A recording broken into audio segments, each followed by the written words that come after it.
મિત્રો આજે આપણે વાત કરવાના છીએ ટ્રેક્ટર સહાય યોજના વિશે, જેમાં તમને 60,000 રૂપિયા સુધીની સબસિડી સરકાર દ્વારા આપવામાં આવે છે. તે ઉપરાંત આના ઓનલાઈન ફોર્મ ભરાવાના શરૂ થઈ ગયેલ છે. ઓનલાઈન ફોર્મ કેવી રીતે ભરવું એના વિશે આજે આપણે આ વિડીયોની અંદર ચર્ચા કરવાના છીએ. ફોર્મ ભરવા માટે તમારે કયા કયા ડોક્યુમેન્ટની જરૂર પડશે એની પણ ચર્ચા આ વિડીયોની અંદર કરવાની છે. તો વિડીયોને પૂરો જોવા વિનંતી. ચાલો શરૂ કરીએ. મિત્રો સૌપ્રથમ તો તમારે કોઈ એક બ્રાઉઝર ઓપન કરી અને iKheduत.gujarat.gov.in નામની વેબસાઇટ છે એને સર્ચ કરાવવાની છે. એટલે મિત્રો આ પ્રકારે પેજ છે એ તમને જોવા મળશે, જેમાં તમારે યોજનાઓ આ ઓપ્શન ઉપર ક્લિક કરી દેવાનું રહેશે. જેવું તમે ક્લિક કરશો એટલે એક નવો જ વિન્ડો ઓપન થઈ જશે અને એમાં મિત્રો પહેલી જ યોજના છે ખેતીવાડીની યોજનાઓ. અહીં ક્લિક કરો, આ ઓપ્શન ઉપર તમારે ક્લિક કરી દેવાનું રહેશે. એટલે ખેતીવાડીની જેટલી પણ યોજનાઓ હાલ શરૂ હશે એ તમામનું લિસ્ટ તમને જોવા મળશે. એમાં મિત્રો બીજા નંબરની યોજના છે ટ્રેક્ટર, તો એના ઉપર તમારે ક્લિક કરી દેવાનું રહેશે. જેવું તમે ક્લિક કરશો એટલે યોજના વિશે સંપૂર્ણ વિગત છે એ તમને જોવા મળશે. તમામ ખેડૂતો માટે ટ્રેક્ટર 40 PTO હોર્સ પાવર સુધી ખર્ચના 25% અથવા તો 45,000 રૂપિયાની મર્યાદામાં બેમાંથી જે પણ ઓછું હશે એ તમને સહાય રૂપે મળશે. બીજું છે તમામ ખેડૂતો માટે ટ્રેક્ટરો 40 PTO હોર્સ પાવરથી ને વધુ અને 60 PTO હોર્સ પાવર સુધી ખર્ચના 25% અથવા તો 60,000 રૂપિયાની મર્યાદામાં બેમાંથી જે પણ ઓછું હશે એ સહાય રૂપે તમને મળવાપાત્ર થશે.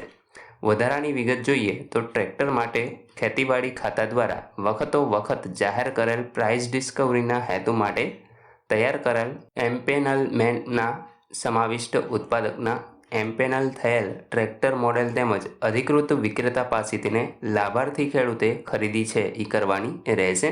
અહીં મિત્રો વર્ષ 2023-24 માટે જે લક્ષ્યાંક છે એ 62,500નો છે.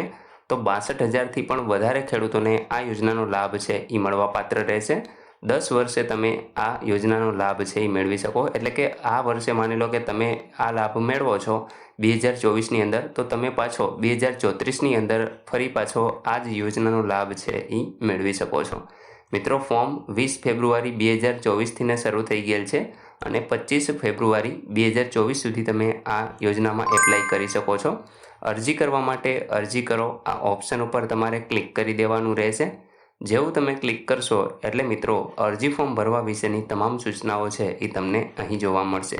તમને બે સૂચનાઓ પહેલે અહીંયા જોવા મળશે જે પોપઅપ ઓપન થઈ ગયું છે કે ખેડૂત ભાઈઓ દ્વારા વર્ષ 2023-24 દરમિયાન કોઈપણ ઘટકમાં અરજી કરેલ હશે અને તેઓએ આ કિસ્સામાં અરજી કરેલી હશે તો એ માન્ય નહીં ગણવામાં. એટલે મિત્રો અહીંયા iKheduત પોર્ટલ ઉપર તમને જો એક યોજનાની અંદર લાભ મળી ગયો હોય તો તમે પછી બીજી યોજનામાં લાભ મેળવી શકતા નથી. તો એ તમારે અહીંયા ઓકે આપી દેવાનું છે. ત્યાર પછી આ સૂચના તમારે વાંચી લેવાની છે. જો તમે રજિસ્ટર અરજદાર હોય તો હા સિલેક્ટ કરવાનું, અન્યથા ના સિલેક્ટ કરી આગળ વધવા ક્લિક કરો એ ઓપ્શનને ક્લિક કરશો એટલે મિત્રો અરજી ફોર્મ ભરવા વિશેના તમામ કોલમ છે એ તમને અહીંયા જોવા મળશે. તો આપણે નવી અરજી કરવી છે તો અહીંયા પહેલું જે ઓપ્શન છે એના ઉપર ક્લિક કરીશું એટલે અરજી ફોર્મ છે એ ઓપન થઈ જશે. સૌપ્રથમ અરજદારની વિગત છે એ ભરવાની રહેશે. મિત્રો અહીંયા એક સૂચના પણ આપેલી છે કે જે તાલુકાનો લક્ષ્યાંક પૂર્ણ થઈ ગયેલ હશે એ તાલુકો તમને નહીં જોવા મળે. જેમ કે અહીંયા તમે જોઈ શકો છો કે અત્યારે જે જિલ્લાઓ છે એ આટલા જ વધ્યા છે. આના સિવાયના જે જિલ્લાઓ છે એમાં મિત્રો ફોર્મ છે એ પૂર્ણ થઈ ગયેલ છે કારણ કે એનો જે લક્ષ્યાંક છે એ પૂર્ણ થઈ ગયો છે. હવે મિત્રો હું તમને એક્ઝામ્પલ આપું કે માની લો કે અમદાવાદની અંદર અથવા તો જામનગર અત્યારે જિલ્લો આમાં નથી દેખાતો, તો જામનગરની અંદર 100 ફોર્મ ભરવાના હોય અને 100 અરજી આવી ગઈ હોય તો મિત્રો એ જિલ્લો લિસ્ટમાંથી નીકળી જાય છે. આ પ્રકારે કંઈક વહેલા તે પહેલાંના ધોરણે તમારે અરજી છે એ કરવાની હોય છે. તો મિત્રો અત્યારે આ 10 જેટલા જિલ્લા છે તો આમાં જો તમારે ફોર્મ ભરવાના બાકી હોય તો એમાં તમે એપ્લાય કરી શકો છો. જેવો તમે જિલ્લો સિલેક્ટ કરશો એટલે અહીંયા આગળ તમને તાલુકાનું લિસ્ટ છે એ જોવા મળશે. જે તાલુકામાં અત્યારે ટાર્ગેટ પૂર્ણ નહીં થયો હોય એ તાલુકો જ અહીંયા જોવા મળશે, બાકીના તાલુકા તમને નહીં દેખાય.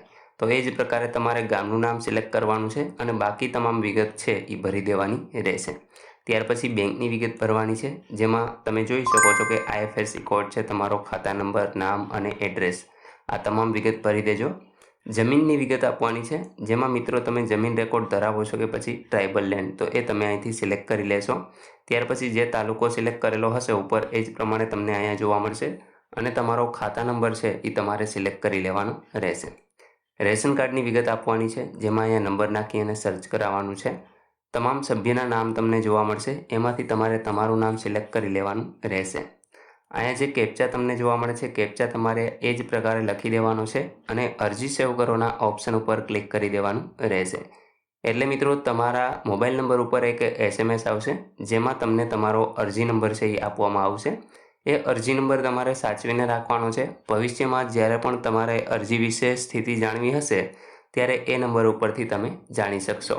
મિત્રો માની લો કે અરજી ફોર્મ ભરતી વખતે કોઈ ભૂલ પડેલી છે, તો અહીંયા તમે સુધારો કરી શકો છો. બીજા નંબરનો ઓપ્શન છે અરજી અપડેટ કરવા, અહીં ક્લિક કરો. અહીંયા તમને જે અરજી નંબર મળેલો છે એ નાખવાનો છે. ખાતા નંબર અથવા તો રેશન કાર્ડનો નંબર નાખી આ કેપ્ચા લખશો. ત્યાર પછી સર્ચ કરાવશો એટલે તમારું અરજી ફોર્મ ફરી ઓપન થઈ જશે. જે પણ જગ્યાએ ભૂલ હોય સુધારો કરી તમારે સબમિટ કરવાનું રહેશે. એ જ રીતે અરજી કન્ફર્મ કરવા અહીં ક્લિક કરો. આ ઓપ્શન ઉપર ક્લિક કરી સેમ પ્રોસેસ કરવાની રહેશે અને તમારી અરજીને કન્ફર્મ કરી દેવાની રહેશે.